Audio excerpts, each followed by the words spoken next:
right, well, thank you guys all for coming out. I just continued to be impressed and inspired by how interested people are in neuroscience and in these questions. So thank you all for your time and coming out. So we've got an exciting discussion. So the first thing I want to do is ask both of these gentlemen what it is that what their research is. So can each of you give a brief overview of your work and research interests relating to neuroscience and perception? And Sure. Yep. Can you guys hear me in the back? Is this thing on? Okay, good. So I am actually quite appropriate for this. I've spent my career studying visual perception. I do a lot of work with animals where we can actually train them to tell us what they see on television screens and basically press bars and work for their favorite rewards.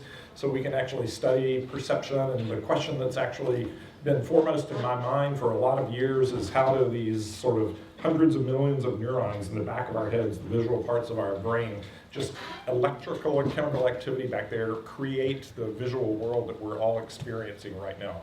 And that seems to me like, almost miraculous that actually happens, that what we're seeing emerges out of action potentials and neurochemicals. So I've spent maybe half my career looking at that, having the good fortune with some great students here at Stanford to learn a bit about how that actually works, particularly in the domain of motion vision, seeing motion, calculating motion. And I've been working for the last 25 years or so using that knowledge as a platform to ask questions about visually based cognition, things like visual attention, visual decision making, visual memory, and so forth and so on. So it's been a great ride, and that's the basic thrust of what my research is about. excellent. And David, how about you?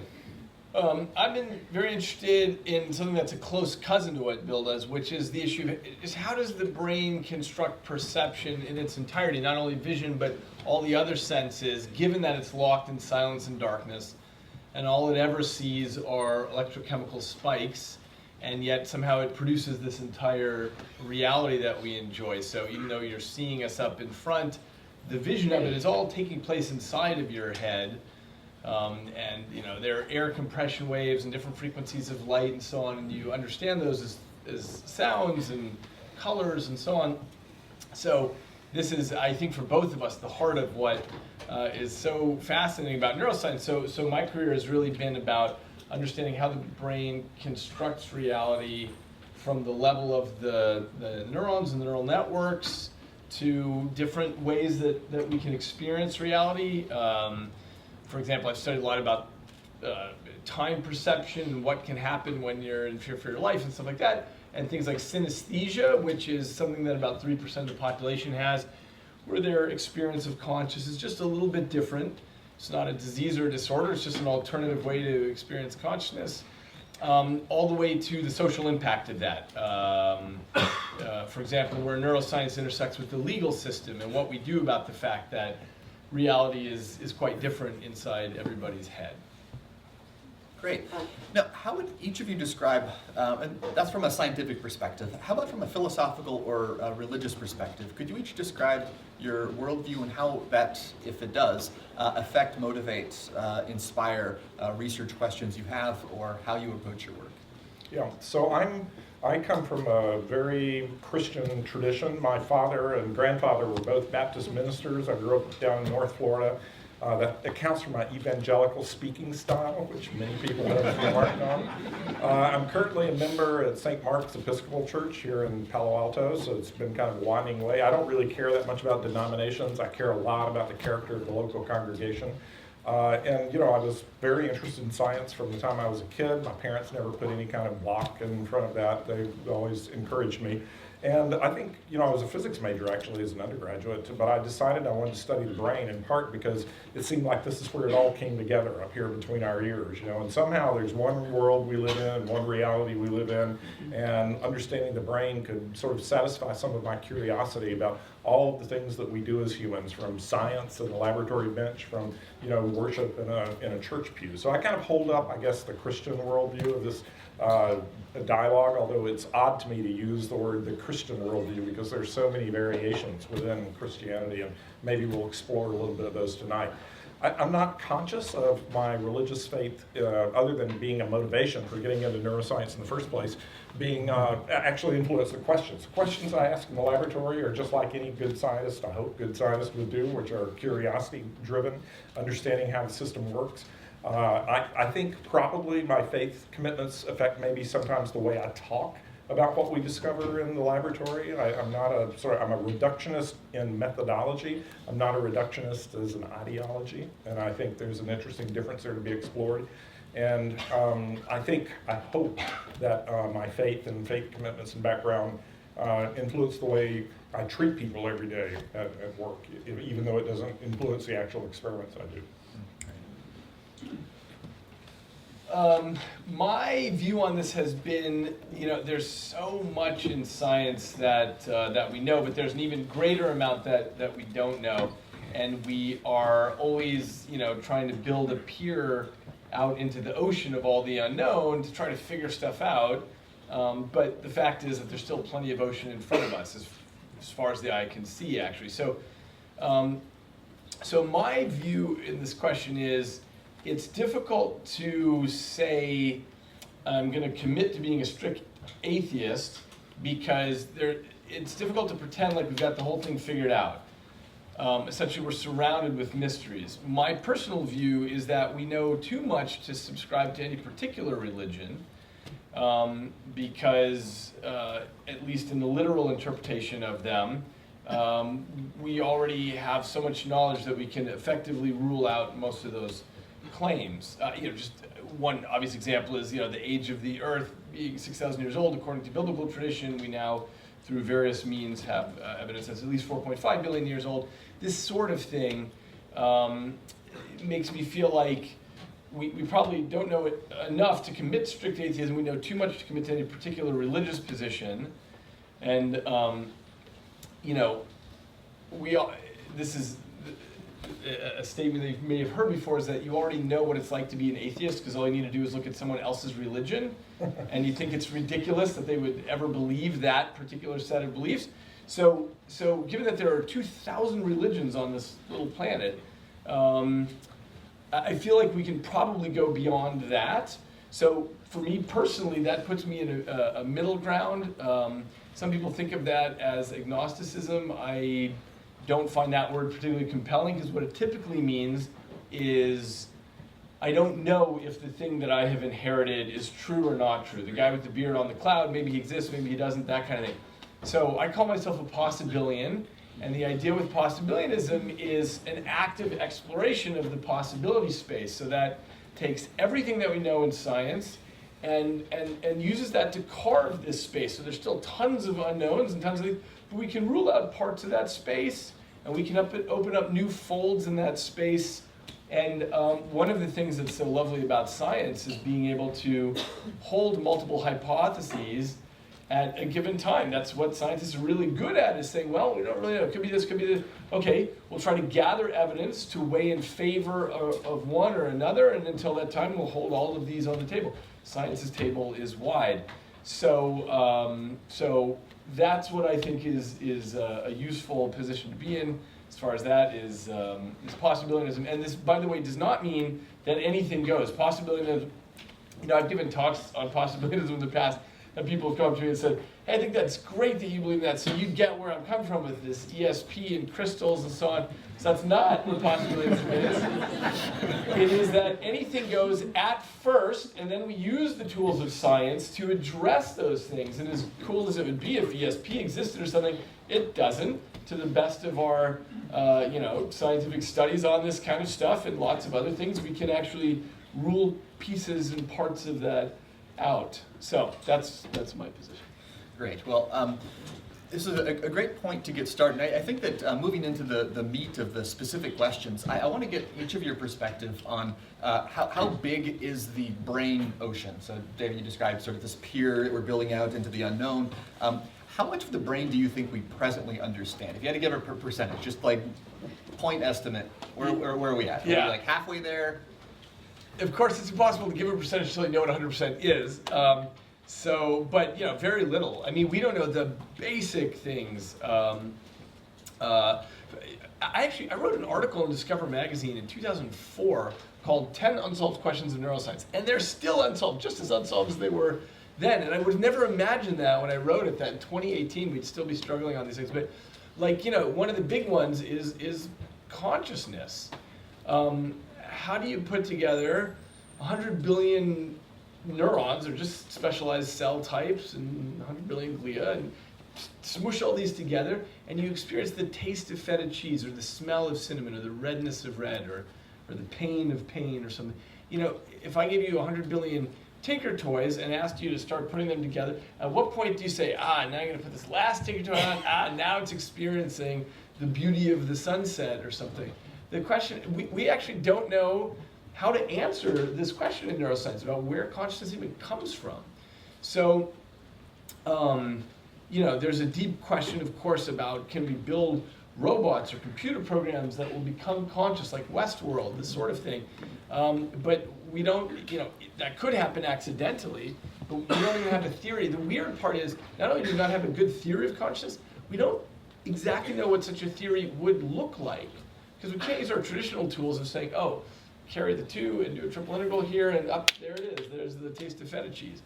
Because it's sort of a different language. So anyway, that's I think the answer is very little, but I don't know how little. Very little, and we'll get back to consciousness. But Bill, what's your thought on this question? I agree with David on this one. I get asked this question sometimes by audiences like this, and my typical answer is well under 1%, and probably under 0.01%. I mean, we know some really important things about the nervous system, and David knows a bunch of interesting things he could tell you. I do too, but we're just scratching the surface. In 2018, we're literally just scratching the surface. By the way, the popular book in our field is called Principles of Neuroscience, but it's that thick. And if you really wanted a book called Principles of Neuroscience, you'd want it to be the size of a pamphlet or a haiku or something. Like, we'll eventually get there in 1,000 years. But anyway, I just think it's mistitled. It's a lot of principles. It's true. It should be called the Encyclopedia of Neuroscience. Well, maybe we could jump into the deep end first. And okay, so you said David brought up the question of consciousness. So the taste of feta cheese or something like that. Well, what is consciousness? Yeah. Let me tell you what consciousness is. We don't know. I mean, what we know is that we experience it from the inside. We know it is like something to be alive. And it is like something when you are in pain. But if we look in Principles of Neuroscience or something, pain, you've got it pretty well worked out. There are receptors in your skin, and they send trains of signals up to particular parts of the brain, and these will alert other parts of the brain. But what's not clear anywhere in there is, why does it hurt? And so, consciousness is the internal experience that we have, and it's just, as I said, it's just not clear how to make a computer program that starts saying, hey, I'm having an internal experience. So consciousness is a word that gets used, that one word, for multiple meanings, right? And David's articulated one of them quite nicely here. I would say, a lot of confusion starts when we mix up these meanings. One of them is you're conscious versus unconscious, like when you get hit on the head with a hammer, you're unconscious and then you're conscious. Second is a natural phenomenon. You're conscious when you're awake, you're unconscious when you're asleep.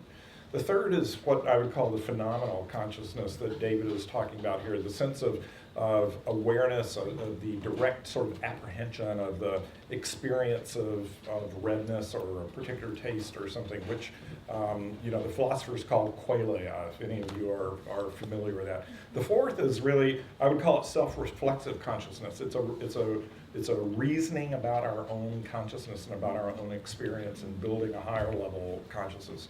But I think most people think of this phenomenal consciousness that David articulated. And I agree that I have no answer for that, how that happens. I don't think science has an answer for that, how that happens. To my mind, scientifically speaking, it's one of two great miracles in the universe. The first is that there is something here rather than nothing. We didn't have to have a universe here, I don't think. And the second is that bits of matter can become conscious. I mean, you could easily imagine, I think, building a robot that imitates many of our cognitive and behavioral possibilities and actions, but isn't conscious in the sense that we are conscious. And so I agree that that's a deep mystery. So it's something we simply don't know the answer to yet. I'll tell you one thing I do believe about consciousness, and this is important. In a lot of neuroscience circles, you'll hear speculation that consciousness is epiphenomenal. That means that it's like the froth on top of a wave at the ocean. All the action is really in the ocean, and there's just this froth that gets kicked up by the wave. And so a lot of people what neuroscientists will say, all the action, the causal gears of behavior at the level of synapses and neurons and hormones and neuromodulators. And consciousness is just this froth that kind of rolls along on top. And it's not causal. The narratives we tell each other about our lives and our stories are not, they're just kind of decoration put on after the fact. And I don't believe that, okay? So, one of the most striking examples for me personally of consciousness being causal concerns bias that we all grow up with. Cultural bias, familiar bias, regional bias, racial, gender biases, all sorts. And as a professor, I may go on for 10 or 15 years systematically grading students' papers differently, depending on characteristics that they have that I'm not even aware that I'm doing it, right? I'm not even conscious of it. But if somebody shows me the data and shows me that I'm systematically giving one group better grades than another group, and I become conscious of it, then there's a chance to do something about it. And until I do become conscious of it, there's no chance of doing anything about it. So I think that's a very clear example where consciousness is quite causal and important to all of us.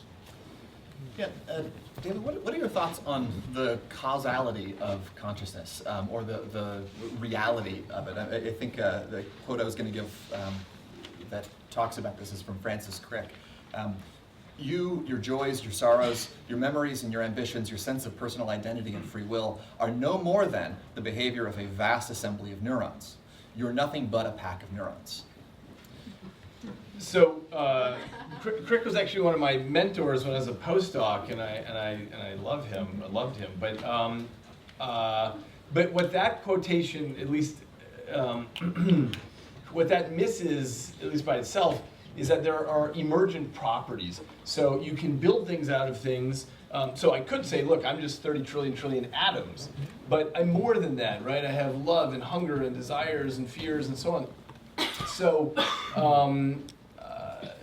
if I were to take, you guys know this property of this notion of emergent properties. Like if I take a bar of metal, that doesn't have the property of lion tightness, but if I put several of them around in a cage, then that has the property of lion tightness. They can keep a lion in there. So that's the notion of emergent properties. We get lots of things together. So clearly we are made up of this stuff. The reason we know that, of course, is because when you get brain damage, even to a very tiny part of your brain, that changes who you are. That can change your ability to speak or see colors or name furry animals or 100 other things that are seen in the clinics every day. As opposed to other parts of your body, if you were to lose your fingertip in a car accident, you'd be sad about that, but you wouldn't be any different as a person. So we know that somehow this is the densest representation of who you are.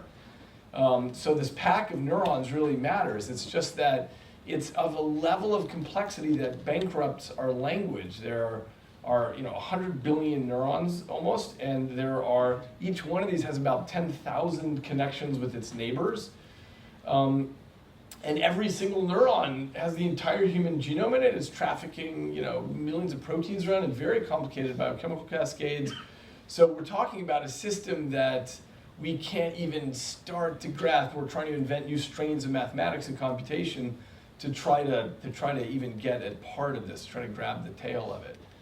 So while it's true that we are a pack of neurons, it's also true that this pack of neurons is running algorithms that make us who we are. But does it work in both directions? So clearly, there's the lion tightness. I could say that the atoms piled on top of each other have lion tightness, and lion tightness isn't really anything special. You can't have lion tightness that acts down back in the other direction on the cage. Do you think that that consciousness or awareness or visual perceptions, these things that we have that are emergent properties, say, can those things act back down in the other direction, or are they just the one direction?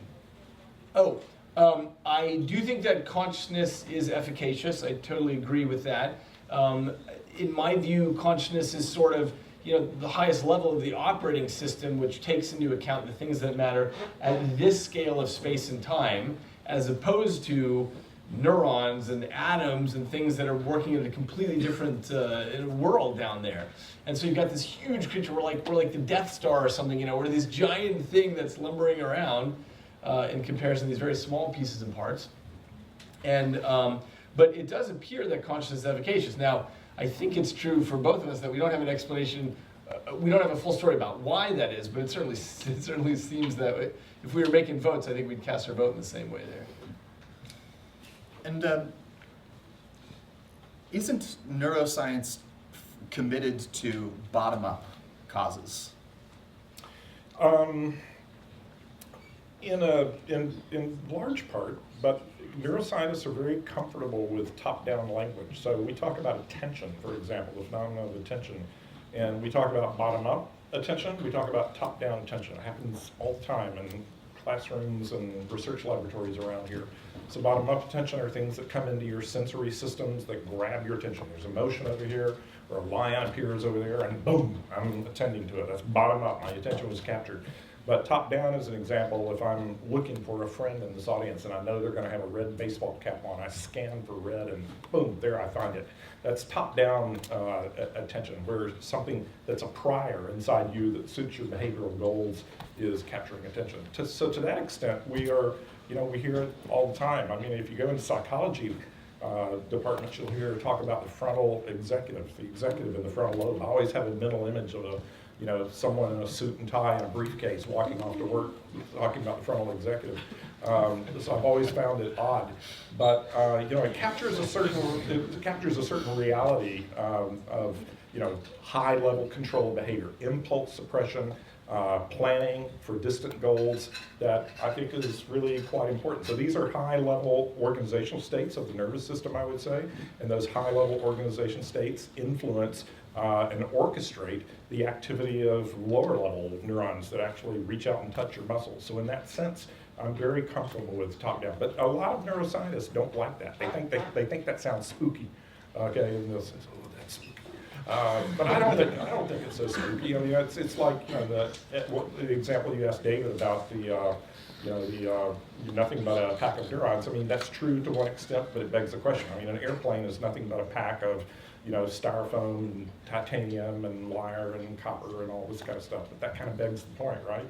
That's true. It's true as far as the airplane goes, but it says nothing about the purpose that thing exists for, how it's used, what it can accomplish under certain conditions of propulsion. It just misses so much. The nothing buttery. You hear this a lot, and it's called nothing buttery. So I don't, to give Francis credit here, I think what Francis was really doing was rhetorically arguing against dualism, basically.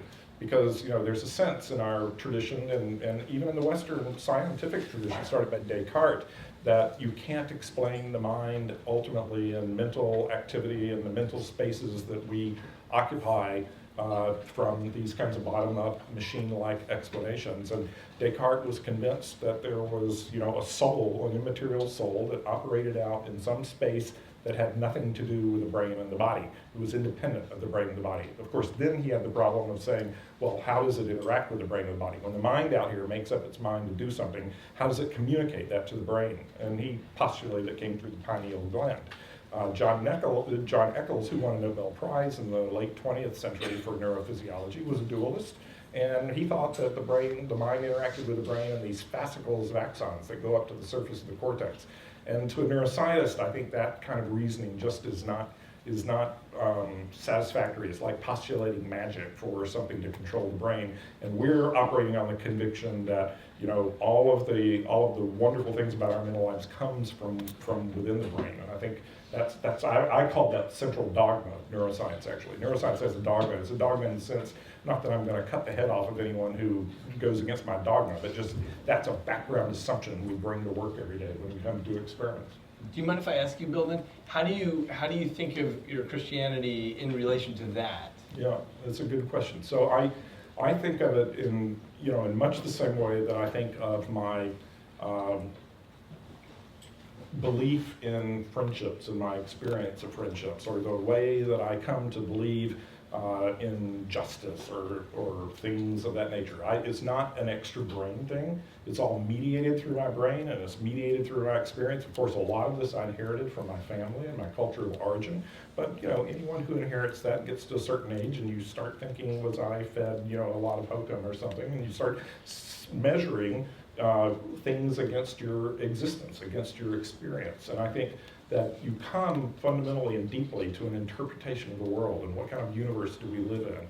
And do we live in a holy universe that has moments of holiness shot throughout if we only have the sensitivity to see it and call it what it is? Or do we live in fundamentally a pointless universe? And you can come to either of those conclusions, but I think that kind of question is the start of the religious quest, and I don't think it involves anything magical from outside the brain. I think it comes from our questioning, our curiosity, our motivations, what we find to be true, measuring doctrine against experience. So I don't see it as profound and mysterious in that sense. Does that mean that it all comes from the brain, or is the holy something that is external? Well, I think for a theist, the source of holiness, at least, and the source of all life, and the source of the universe is external. Okay, I'm not a pantheist. I don't think that God is simply the sum of the universe, but I think that there are many clues in our creation, and I do believe that we were created through evolution. I have no problem with that at all. We can talk about that if anyone wants to raise that and talk about it. But I think that in that creative process, we're created with the ability to ask these questions and to yearn after a fulfillment and a wholeness and a holiness to our existence, and that it's a part of creation from a creator that was actually external to the universe. Got it. When it comes to a soul, though, are you a dualist or a monist? Soul is interesting. I personally, and this is my own personal interpretation, I'm a materialist, but I'm a sort of a non-reductive materialist. I made a comment earlier that I'm not a reductionist ideologically speaking. So I think that the religious concept of the soul refers to what you were talking about earlier, quoting Crick, about your sort of innermost essence and the sum of sort of values, beliefs, aspirations, memories, this sum total of higher level functions that makes me who I am. That's what religious writers, or some religious writers, refer to as the soul. And in some epochs of Christianity, it has been regarded as something external. The soul inhabits the body, then the soul leaves. But that's not actually the Hebrew tradition, from which Christianity comes. So Nancy Murphy, who's a professor of Christian philosophy at Fuller Seminary, has written an excellent little book on this. I think it's called, what's it called? Brain and Spirit, or Embodied Minds. I can't remember, something like that. This Nancy Murphy at Fuller Seminary, and she obviously knows this much better than I do, but her argument is that the existence of this external soul is something that came relatively late in Christianity. I'm very comfortable defining that as high-level states of the nervous system, and something about those states, if there is a soul that survives after this body rots, it's something about those external states that has to be captured in another reality. And by the way, I don't think that's a crazy thing to think. We have people all around us in Silicon Valley now talking about downloading our consciousness into chips, right? And taking all of the sum of these synaptic connections and putting ourselves into a non-perishable kind of existence. So this isn't just a religious idea, but this is possible scientifically. This is actually commonly talked about here. So I think that it's not a crazy thing to think about at all. And David, how do you experience, or how do you explain people's response or experience of God or the divine or holiness? How would you explain those observations? I mean, there's a lot of variability in human brains. We know that, and so some people say that they have an experience of God, and the question is testimony evidence? And unfortunately, it's not, because we also have every other flavor of human who, 1% of our population has schizophrenia, and they have all kinds of experiences. 15% have psychopathy. They have a different view on the world. 3% have synesthesia. They have a different view on the world. So it's tough to know what to make of this. A lot of thinkers, of course, have talked about the genealogy of of this sort of thing. Freud suggested that when you're a child, when you're an infant, anytime you're hungry, you get food. Anytime you're in pain, you get cared for, and so on. And you grow up into this world a while later, and all of that goes away, and you have a need to fill that with something else. And so you might look to something that's like a maternal or paternal figure to replace that. There are lots of different views on this sort of thing, but not everyone, certainly not everyone, has this sense of the holy. And so one thing that's clear is just that it's very different to be inside different heads. And so anyway, that's something that I always struggle with, is about if somebody tells me, look, I genuinely feel like I had this religious experience, and I am a Zoroastrian, or I am a Hindu, or I'm a Muslim, or I'm a Christian, or whatever it is that they have, given the number of religions on the earth, if they say, I know for sure that my thing is right because I have had this experience, how do I interpret that, given that 2,000 other people would have a different experience? So can I comment on that? So I find this, this move that David made here, alluding to schizophrenia experiences, is a common one among some neuroscientists. One of my colleagues here at Stanford will talk to classes about epilepsy and people having hyper-religious experience with temporal lobe epilepsy. And the implication there is that somehow religious experience is abnormal. And I don't believe that at all. That's not my implication, by the way. Well, okay, so that's great, and it's really good to make that clear. Religion and religious experiences can get sick, absolutely, but so can feelings of love can get sick, and feelings of nationalism can get sick, and feelings of care for the environment can get sick when it permits you to do terrorist actions to protect your favorite, piece of the environment. Many many aspects of human existence can get sick. And that does not mean that the healthy experience is not the real thing, okay? And I would just go back to experience of love. I mean, David says, what did you say? You said that the experience is not evidence. Well, testimony is not evidence. Testimony is not evidence, okay. So, testimony is some verbal reflection of my experience, I think, however imprecise that might be. But, if you have the experience of love, is that not evidence about something that's real inside your head and something that you should take very seriously? And I would say it is. And there are many varieties of religious experience. There was a guy named James, I think, at Harvard who wrote a book like that. But there are many varieties of romantic experience as well, right? And brains are different and your experiences are different. But that doesn't speak here or there to the validity of the experience itself, or the reality, or the preciousness of it in human experience. So I just want to make that clear. I totally agree with that. If somebody describes to me their love for their spouse, I get that it is something happening inside their head. The question as I took it was, does it mean something about reality? If someone says, look, I, as a, such and such religion, what if you done? I have had this experience where my deity came down and spoke with me, and told me X, Y, Z. The question is, do I completely understand that means that it's happening inside that person's head, and I believe them. But does it mean something about the truth value of the existence of that deity? That's what I was saying. So I'm sure we have a psychiatrist here who could inform this discussion. Fortunately, I'm here. I'm here to save this. A psychiatrist here to save the day.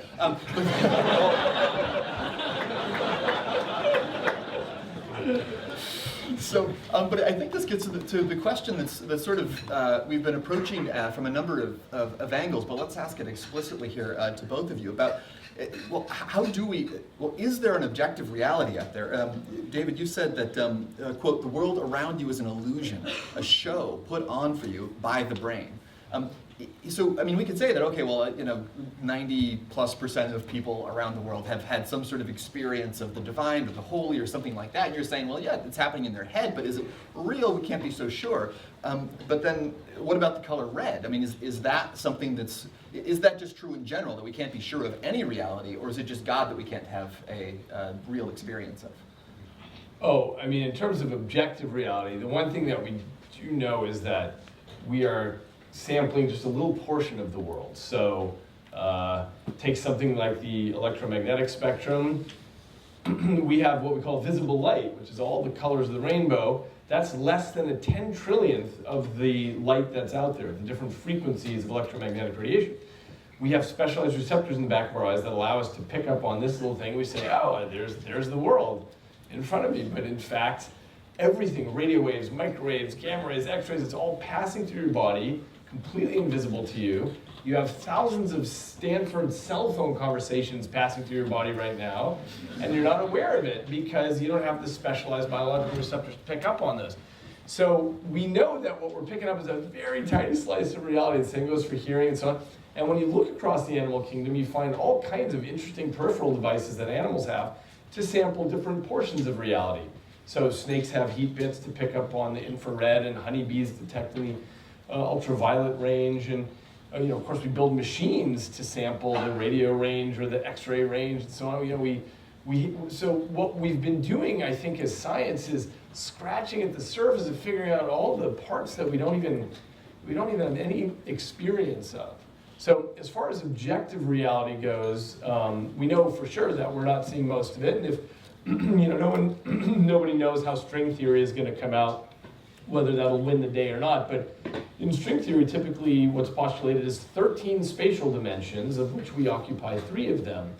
And this is our world. And so in a piece of fiction I wrote, I said, what if there are whole civilizations living between dimensions 4 and 7, and they're having their great wars and empires and whatever. We don't even know that they're out there. Anyway, we definitely are not seeing most of what's happening. You know that. So I would agree that we're not seeing most of what's happening for the very reasons that David has articulated, but I would say that our sensory perception has to be in touch with important aspects of reality, or else we wouldn't be here, okay? I'd be crushed by a car going outside if my visual system didn't faithfully represent the things that are out there. So I think there is objective reality out there. I think, here's an interesting thought experiment that I heard done by a bunch of philosophers one time. If spaceships suddenly, this is legitimate talk in philosophy, if spaceships came it suddenly appeared in our atmosphere and beings came down, it was apparent they were, from another galaxy, another solar system, whatever, other planets, but that they had managed to transport themselves here. In order to do that, would they have had to come to the same mathematics and same physics that we have come to? Or could they invent a completely different physics and manage to do spaceships? And my gut feeling is that there's probably one physics that governs the universe, and that they would have to have gotten to something similar to the same physics in order to have done this, probably more advanced form, but the same. And a philosopher looks at me and said, well, you're a Platonist. And I said, okay, well, that's whatever. Platonic ideals or whatever. I think there is an objective reality, and I think that we can grab a hold of parts of it. But I agree completely with David that there are vast swaths of it that we aren't even touching. I mean, one of the things that's always fascinated me are illusions and hallucinations and so on. Just as an example, as people lose their vision because of problems, let's say, with their eyes or with their visual cortex, they'll often have hallucinations that are extremely clear to them, that somebody walked in or things are happening. Often they won't tell their clinician this because they start by checking with other people, they realize that so-and-so has been dead and isn't around and so on, or there aren't birds inside the room or so on. And so they're worried about seeming crazy. We think anyway that we have a good understanding of this from the point of view of, as the eyes are passing less data back, the visual cortex is saying, I'm supposed to be seeing something out there, and so you generate these other things. Just like when you dream and your eyes are closed and you have full, rich visual experience. But the point is we have so many cases like this where we can look at things and see how people can have completely believable experiences on the inside, even though that's not corroborated by others. And I'm not talking about madness, I'm not correlating religion madness, I'm just saying when it comes to how we experience reality, it's a very weird world. I mean, take this beautiful crimson sign here. You guys know colors don't exist in the outside world, just different frequencies of electromagnetic radiation. And yet you have this sense of that, and there's this old question, which we've all talked about is what I'm seeing as crimson the same as what you're seeing as crimson? We don't know that it is, and it doesn't need to be, as long as we can transact and negotiate in the outside world. If I say, hey, pass me that crimson sign, and your mother's taught you to call that crimson, my mother taught me to call it, so you pass it over here. And it may be weirder than that. It may be that not only what I see as crimson, you see as crimson, but what I see as reality, and what you see as reality can be very different. As long as we can transact and negotiate okay in the outside world, then we can get along that way. I suppose that's kind of the question. The question at hand here is, you say that we all know that that color doesn't exist, but I'm pretty sure color does exist. I have a experience of redness, and I've heard theories about electromagnetic radiation, and they're pretty good, and like reflection and retinas and lenses and all of those things. But why do you say, and you say more about your idea, but why do you say that's an illusion? Why is the scientific theory the real thing, and the primary experience I'm having the illusion? Well, if redness doesn't exist, if it's if what we know is that it's different wavelengths, then your internal experience of it is something that your brain is using to tag that outside thing. People have theories about this. It allows you to find the ripe fruit against the green of the tree leaves and so on more rapidly if you just have a direct perceptual experience of these things, instead of, for example, tagging, okay, that's that wavelength, and so on. Yeah, we know for example, from the world of visual illusions that I can set up something very easily, and I say, hey, do you think these two colors are the same or different? You say, those are totally different. And I say, no, in fact, if you take a photometer, they're exactly the same color coming off it. And there's a whole panoply of illusions like this where we can show how, we can work out the ways in which your brain is doing particular manipulations such that you see things. And typically these are things that, like Bill said, they're things that are useful. They do the right things in the world so that you survive. But what it tells us when you look at these visual illusions, I think, by the way, are only interesting to like 6th graders and then to neuroscientists when they grow up. But what it displays for us is that this is a construction of the brain, what we take to be reality naively.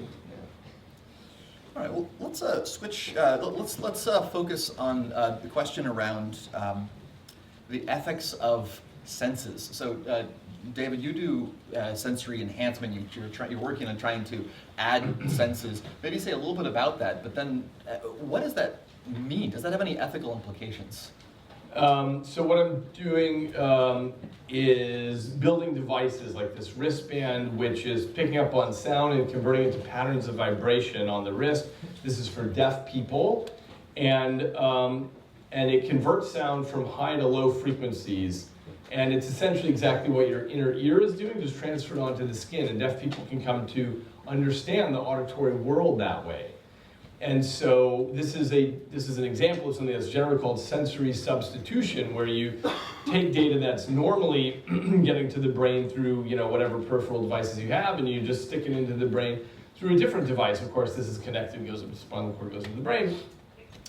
And my view on this, which is shared by a number of neuroscientists, is that the brain is essentially like a general purpose compute device, and whatever data you feed in, it all gets in there in the form of spikes coming along data cables, and it just figures out what it's going to do with it. It figures out how to correlate it with other senses, it figures out how to correlate it with your motor outputs and what happens next. And so, what we've been able to do has been, it's been really heartening for me, because there are 212 genetic reasons why people can go deaf, and people are trying all sorts of ways to fix this, but we're just circumventing the whole problem. And we're getting this all around the world. We're just about to get this to a deaf school in Thailand and so on. So anyway, I forgot what the original question was, but that's anyway, that's what we're doing with senses. We're feeding senses to the brain figures out what to do with it. As far as ethical implications, everything we do in science ends up having ethical implications somewhere. I haven't seen yet what this is. Obviously one of the things we had to do is make sure that you can't hack this and feed in something strange, but I haven't really seen the ethical implications of this yet, but I'm keeping my eye out for it, because the thing we always have to keep in mind is is making sure that our science isn't moving ahead of our moral compass. And Bill, for you, what are the implications of your work with regard to visual perception, with regard to making choices? Does that change how we should see ourselves or how we should move forward as a society? So I think that the work that that has been done in my lab that probably has the most relevant implications for these kinds of discussions is the work on decision making. And we've been involved in mapping out some simple, some circuits, neural circuits underlying simple forms of decision making, and we've shown that activity in some of these circuits can predict the choice that an animal is going to make, like seeing motion right or seeing motion left or seeing mostly red or seeing mostly green. And these neural activity can predict the choice the animal is going to make at the end of the trial. And of course, the question that tends to come up, if this thing is so mechanistic that you can predict choices from neural activity, what does that say about free will? Or these kinds of questions, is our sort of freedom to choose an illusion? And that we really are, as I said a while ago, the causal gears are really down at much lower levels than the ones that we're aware of. So I think these are serious questions. They're interesting questions. They're questions that people have struggled with. You didn't need neuroscience to struggle with those questions. Augustine of Hippo, St. Augustine, the famous Christian bishop in North Africa back in the late 400s, he had a strong sense of predestination, and that sort of the fate, our ultimate existential fate, was set at birth. And this, of course, came back in Calvin and predeterminism there. But that there's equal strains in Christianity that emphasize freedom and freedom to choose and responsibility, for engaging in normative behavior. So these kinds of strains are present even in Christianity. I believe that there are mechanisms. If we define free will as meaning that our behavior has no cause, okay, and I think that's a back pocket definition that a lot of people run around with, and it's hard to resist. But if we define it that way, that the behavior has no cause, then I don't believe in free will, honestly. I believe our behavior does have causes, but when I think we're most free is when the causes of our behavior are consistent with our basic beliefs, our basic values, our basic aspirations, our goals, our memories, our history. When our behavior and our choices are shaped by those things, then I think we're free. When our choices are coerced, either by the threat of violence or simply by the political system that we live in, and what I'm forced to pay taxes for or not pay taxes for, then I'm not free. There are sort of typical developing nervous systems that have ranges of freedom, possibilities for choice that some nervous systems that are atypically developing do not have. And so there are elements of freedom there. And I tend to think about freedom not as a lack of cause, but as choices that are based on the very things that we want our choices to be based on. And to me, that's freedom. It's difficult to resist the temptation to say, well, if somebody can record in my brain and predict the decision I'm going to make, then that is not a free decision. But I don't believe that. The question is, what is the cause and what counts as the cause? And there are places where those choices are free and where I would describe them as not free. And I'd say that's the big, that's the thing I get asked about the most. It's not really about the vision work per se that I've done. It's really about the decision-making work. Aren't all of our choices always being coerced to some degree or another by multiple factors? Well, I go ahead with that question, but please text questions to the thing. And I've got them streaming to me here. This is an important question, and I think the question aren't all of our choices always being shaped by multiple factors, many of which, did you say this or not, many of which we're not even aware of? Yes. Yeah, and the answer is yes, absolutely. And that sort of goes back to my remarks about consciousness earlier, that there are many things, choices that we're making, and social scientists, right, sociologists, social psychologists love doing this to us, right? They love doing experiments that reveal that our reasons for making choices that we provide in one of their experiments are not true, and that really it comes from some priming factor that they have provided unawares to us. And they love doing this, and some of it's really amazing. And we all have these biases that act on us all the time. Some of those biases are really good, right? But one bias is if your parents teach you to be polite when you're a child and it becomes a habit. I mean, that's a bias you have coming into any social interaction, and it's a good thing. So these heuristics and biases, many of them are well suited to getting along in the world. But until you become conscious and aware of these biases and these heuristics acting on your behavior that you're using every day, you're not really free. You're not free to choose something different. And I think this is an odd thing, right? This is that freedom, a part of freedom is becoming aware of the ways in which you're not free, bringing them to conscious inspection, and then being able to choose a different way. And so we are subject to these biases, and that can be shown scientifically, but becoming maturity as a human being across a lifetime involves bringing so many of those things to light and then making reasoned decisions about how you want to be in the future based on ethical and value commitments that you've made for a whole host of reasons. So we're about time to shift from my questions to your questions. But I want to give David a chance to respond and say a little more about free will The free will discussion is a long one, but the part that I just want to get straight is if you're influenced by various things, including long-term desires and so on, it's the difficulty in understanding free will is it still could be mechanistic, as in, if you think of the brain as a parliament of all these different neural networks that want different things at any given moment, they're fighting it out, and something wins one time, something wins another time, and so on, depending on your hunger, depending on what's going on around you, and so on. It still could be that it's totally mechanistic and incorporates all of your teachings and your long-term goals and so on. This is the difficulty. I happen to not want to believe that we are automaton, and that if you rewound history 10,000 times, we'd do the same thing every time.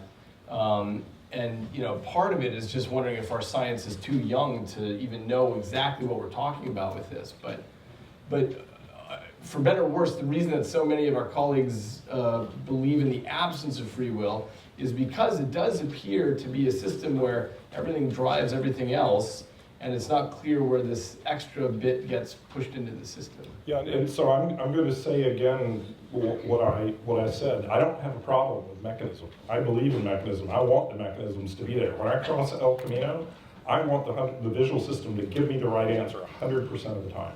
And I don't want some quantum mechanical fluctuation to cause me to miss a car coming down the street. I'm good with mechanisms.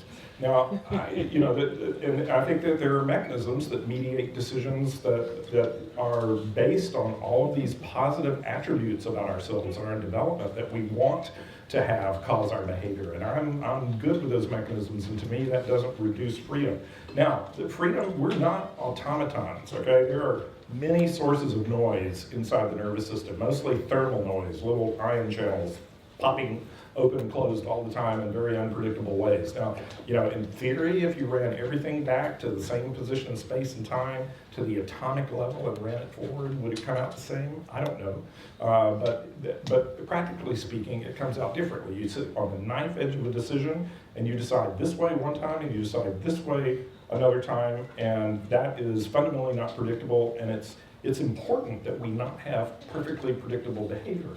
If David orders pizza for lunch every day, either David orders pizza for lunch every day, and I know that they're going to be there outside their door at 10 till 12 every day, I can get that pizza and they won't get their pizza. You need to have a little unpredictability in your life in order to survive. If an animal comes down to the watering hole by exactly the same approach, exactly the same time, chances are that animal's going to wind up dead. So randomness in the nervous system is really important because in sort of physics modeling terms, it allows you to explore more parts of the space. You don't want to get locked into certain rewards at certain times because there might be richer things out there. So the variability is important.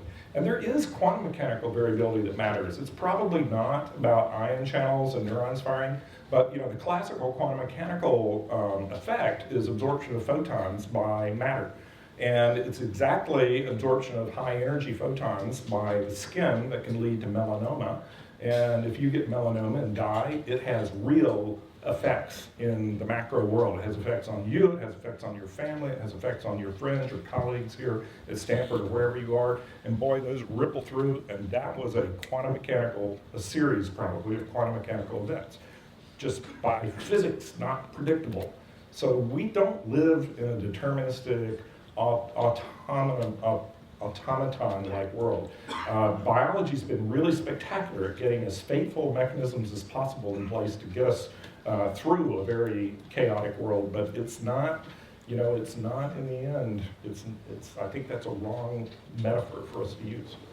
Let me just say one last thing. What philosophers point out, though, is that noise or quantum mechanical randomness, that doesn't equal free will. If it's simply that I've got ion channels chattering, I might make a different decision, that's not free will as we would want. I agree with you, David. Randomness is not free will. Randomness is no more, it doesn't feel any more free to me than complete determinism. Right. So I completely agree with you. Patricia Churchland put this really nicely in a book of hers. She said, if my behavior were subject to frequent random events, I would think that someone was messing with my mind. It's not free, it's freaky and abnormal, pathological. All right, so we're going to move on to audience questions. So again, you guys are the most questiony group. This is incredible. All right, so if you keep working on those cards if you haven't already finished, but we'll get to audience questions. So some of these have the questioner has some information about them. So this is from somebody who studies visual and augmented reality. David, you described possibilianism as anything goes at first, then science rules things out. Why is it only science that can rule things out? Have you ruled out other methodologies for ruling things out other than science? That's a great question. The fact is, science appears to be the best tool that we have for making progress. So the reason we got to the moon and have the internet and have cured smallpox and have increased our lifespan and so on is really due to the scientific method. Other cultures have used other ways of knowing things for a long time, but I would suggest that it's the exponential takeoff in humankind's progress. The fact that we live in this kind of world, whereas all of our closest cousins in the animal kingdom are still living in the same forest they've lived in, the same oceans they lived in. There's one species that's doing this really special thing, and it's really due to the takeoff of scientific thinking, which means, as I mentioned, it means saying, okay, it could be this, could be this, could be this. How can we put it to the test? And by the way, I didn't say that, and then science rules it out. I said then what science tries to do is come and bring evidence to support one story versus another, to bring the weight of evidence to bear on one story versus another. There may be other ways of knowing, but I don't think they're practical. And Bill, what are your thoughts on that question? Yeah, I should turn my battery back on. That's what I think about that question. I think that most of our most important decisions that we make in life have absolutely nothing to do with science. I am a scientist. I love doing science. If I had to go back and do my career over again, I'd do the same thing over again. But most of our decisions don't involve science. So an example of an important question that science can't answer is it better to live or to die? And for anyone in a group this large, people, or maybe you yourself have experienced that that's a real question. And there's no experiment you can do in a laboratory to go in and give an answer to that question. Another one that many people, may be considering in this room is, should I marry this person? And it has nothing to do with science. If you wait for science to rule out the possibilities, you're going to be waiting an awfully long time. So these are questions that we have to answer by non-scientific sources of wisdom and perception and reasoning about the world. And what those are is up to each of us to choose. Now, these things it doesn't mean that you check your brain at the door, right? You look for evidence, you try to get to know, if you're considering whether to marry someone, you try to get to know their family, you try to get to know something about history of being in a relationship with them for a long period of time. You consult wise people who've been down this road before. You think, you acquire evidence, but in the end, it takes a leap of faith to make a commitment like that. You know, and that leap of faith may take you in a great direction, that's the most wonderful thing in your life, and it may take you in a bad direction. And that's just the risk that we take. That's the human condition. And I think that's exactly where we are on the religious quest. I think that you make a leap of faith, and then, you know, you come to know through trial and error. So I love science, and I'm glad I live in 2018 and not in 1918 before the discovery of antibiotics. But in the end, science doesn't answer our biggest questions. So we'd agree that there are different types of questions that science can answer or not. But I just want to point out that even with the personal sorts of decisions, people make wrong decisions all the time. Mm-hmm. They commit suicide and they shouldn't have, they don't, they shouldn't have, they marry the wrong person and get divorced. So it's, right, I just want to clarify that making decisions from this other position is not necessarily something that continually improves, whereas science is a structure that continually gets better. I agree. It gets better at describing and understanding and manipulating the physical world. Yeah. I agree. So the next question, and we've got a ton of questions, so let's try to keep, these are big questions, so, but try to keep it short, and we'll go through as many as possible, and we'll do one and one. I apologize. We'll do haikus. Yeah, please answer the following in the form of haikus. What's that?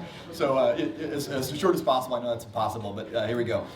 What is some piece of evidence, neuroscientific or otherwise, that might radically change your worldview or narrow down the possibilities? I have been wondering if, even though we study the brain in our 3 dimensions, you know, I mentioned before that there might be several other spatial dimensions, whether there's some part of the brain that has an interaction with these other spatial dimensions. This is where neuroscience and physics would smash together. There's no evidence that this is true, but that would be a radical changer for me. Let's have the spaceship come in and talk to the aliens and see that they have nothing resembling F equals MA. That would call for a radical reassessment of my universe. All right. What form would an answer to the question, what is consciousness, take? Would it be a mathematical formula? Would it be an understanding of why combinations of neurons give rise to the same metacognition? And that is from a psychology student. The difficulty here is that we don't know with each other if we're conscious. Like, I don't know that you're conscious, but you say, hey, I feel cold, I feel hungry, I'm happy, whatever, and so I believe that you're probably having the same experience I am. But this is why it's difficult, even if we had a good demonstration of a conscious computer program or a Westworld android, to know whether it's ever really been demonstrated in a way that we would believe. So I don't have an answer for demonstration. I do believe when the Soviet Union fell in the early 1990s, I went on record. You know, we had all this defense money, right? And we had no big enemy in the world anymore. And I went on record as saying, if I were king of the United States, I would take one of our national laboratories that's devoted to nuclear weapons research, and I would fill it with neuroscientists and tell the physicists and the mathematicians and the engineers to work together to get us a tool that could record from the brain and stimulate the brain at fine spatial and temporal resolution, non-invasively, with no health danger to the human being. And then we could start on science of consciousness. Because the only thing I know to do is to activate certain parts and circuits in the brain and see whether they correlate to conscious experiments in humans. I can't do that in animals. I can stimulate circuits and I can show that their behavior changes, but I can't ask them, what did that feel like? I can only ask a human, what did that feel like? And so we need those tools, and then we could start with the science of consciousness. So this is a question from a mechanical engineering student for Bill. How is the leap of faith followed by trial and error different from the scientific method? So I would say, I mean, it's a great question, and there are similarities between science and religion. As you know, I mean, commitments are made in science and religion, but I think the leap of faith, the key difference is that scientific experiments and the results of them, when science is done right and beautifully, that knowledge can be transferred anywhere in the world, and anyone else with the right equipment and right conceptual understanding can reproduce those results and extend them and build them in the way that David described very eloquently a few minutes ago. And my personal experience whether it's in a relationship, whether it's in a result of moving my family from one side of the country to the other, that just can't be transferred. It's not third-person objective in the sense that science is. So that's the thing. In science, you do take leaps of faith. Copernicus took a big one, and he suffered for it a lot, but he was right in the end. Scientists take leaps of faith every day, but it's, the outcome, the end outcome is transferable and more objective. David, and how would you respond to that? I mean, do you think that scientists take leaps of faith every day as scientists? Yeah, what we do every day is we make a leap to some island that we think, hey, maybe that's true, and then we look back and see if we can build bridges there. But that's how science runs all the time, is you're making these wacky ideas, and then most of them are wrong, and occasionally you get a bridge that works. Next question is, I think it's safe to say that there is a bias against religion and a lot of the hard sciences. How do you think this bias impacts the types of individuals who choose to engage in research, and how does this ultimately shape the science that we do? And I suppose I'll frame that as, do you think that there is a bias against religion? And if so, how might that shape things? I think that there's a bias.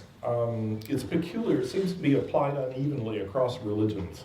So, the Dalai Lama is a rock star here at Stanford. He's been here many times, right? And draws huge crowds. And but I think that there is a tendency to be a bit disdainful, especially in biological sciences, toward Christianity.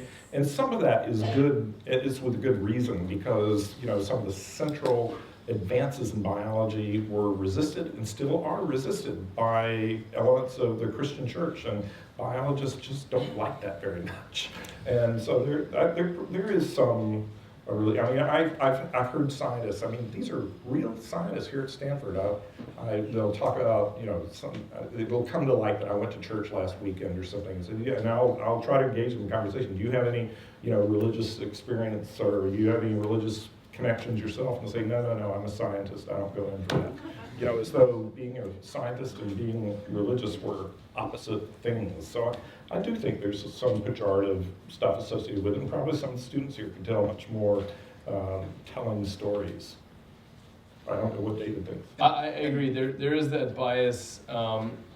Somehow when one is first entering science, it's sort of like this this group that you're entering, and there are certain rules to the way the game is played, and so religion has no part in that. And then look, I've actually gotten that bias as a Possibilian, which is crazy that.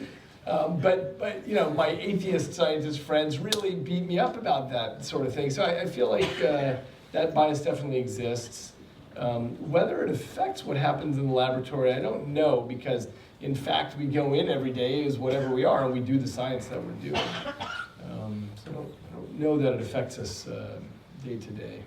There are counterexamples. I was an outside member of a PhD thesis committee of a student in engineering who was a member of the University Christian Fellowship. I knew him that way. And he ended up his thesis, as most of us do, giving a bunch of acknowledgments to people who had been meaningful to him. And then he stood there and said, and I want to give thanks to Jesus Christ, who has been my, inspiration and co-pilot and all this kind of stuff. And I'm like, whoa, what's going to happen? And the wall's going to cave in as the lift's coming down. And, we went through the exam afterwards, with the committee, and I was this random neuroscientist in with these engineers. This is university rules. The chair has to come from outside. And, we were finished, and we were walking out to find the candidate and tell him he had successfully acquired his PhD, and one of the faculty said to the other faculty, so, I thought you were his primary advisor.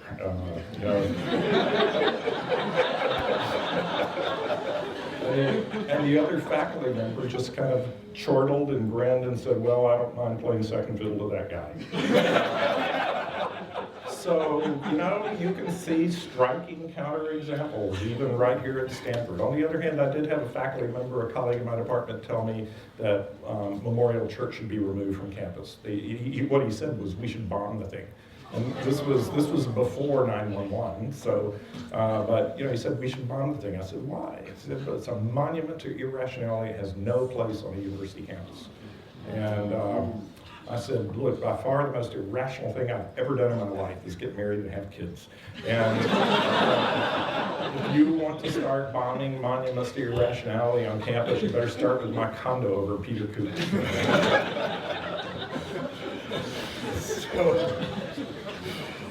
This is from a symbolic systems major. Would Mary, the color scientist, learn something when she first steps out of her room and experiences color? And does one of you want, either of you want to take the challenge of describing the Mary's room question? This is the color scientist right here. Yeah, I mean, so Mary is a theorist who knows everything there is to know about color theory and accounts for behavior of normally sighted humans, even though she's never seen color herself.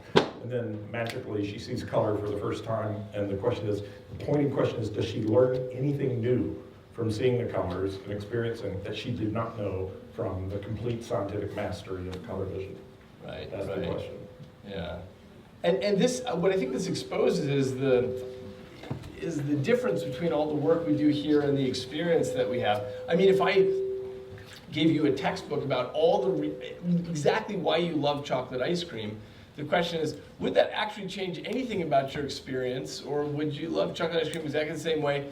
Whether or not you'd read the book, does it have to do anything with that, or are these really sort of, this isn't how Stephen Jay Gould meant it, but he used this term non-overlapping magisteria. But this idea of, there's this whole world here where we describe stuff, and there's this whole world here where we experience stuff, and are these overlapping or not? Yeah, this was a philosopher named Jackson who posed this conundrum, and I think the answer is yes. Mary would learn something new. I think that experiential thing, that qualia, is essential, and that's what David Chalmers calls the hard part, the hard problem of consciousness, right?